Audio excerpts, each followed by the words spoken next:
Hi friends, మార్చి month profit అప్రాక్సిమేట్గా more than 1,32,000 ఉంది. But March month మొత్తం యుఎస్ ఇరాన్ వారులో మొత్తం మార్కెట్ మొత్తం క్రాష్ కదా. అయినా మనం ఎట్లా సంపాదించామంటే, జనరల్గా ట్రేడర్స్కి ఫాలు రైజ్ అనేది జనరల్గా పెద్ద కన్సర్న్ ఉండదు అనమాట. మనం ఆప్షన్ సెల్లింగ్ చేయొచ్చు. ఒకవేళ మార్కెట్ డౌన్కి వెళ్తుందంటే కాల్ ఆప్షన్ సెల్ చేస్తాం, మార్కెట్ అప్కి వెళ్తుందంటే పుట్ ఆప్షన్ సెల్ చేస్తాం. జనరల్గా ట్రేడర్ సైకాలజీ అనేది అట్లాగే ఉండాలి. అది ఎక్కువ ఇండియాలో ఆ సైకాలజీ తక్కువ, ఎక్కువ లాంగ్ సైడ్ ఉంటారు జనరల్గా ట్రేడర్స్ మెంటాలిటీ మొత్తం. అది ఎస్పెషల్ ఇండియాలో. మిగతా కంట్రీస్లో జనరల్గా most of the as per statistics ప్రకారం most of the countries by side cell side both side ఉంటారు.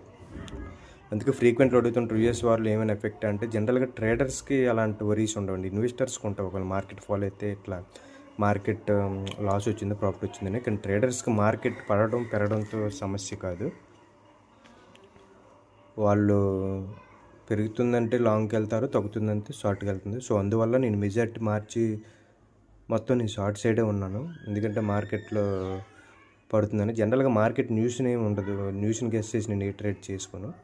ఫస్ట్ టెక్నికల్ ఫాలో అవుతాను, కంప్లీట్ ట్రెండ్ ఫాలో అవుతాను. ఒకసారి డౌన్ సైడ్ చూపిందంటే ఇంకా వన్ సైడ్గా బై సైడ్ వెళ్ళిపోయాను. అందువల్ల మార్చి మంత్ చాలా ప్రాఫిట్ సంపాదించుకున్నాను అనమాట. జనరల్గా ఏప్రిల్ మంత్ ఎట్లా ఉంటుందో చూడాలి.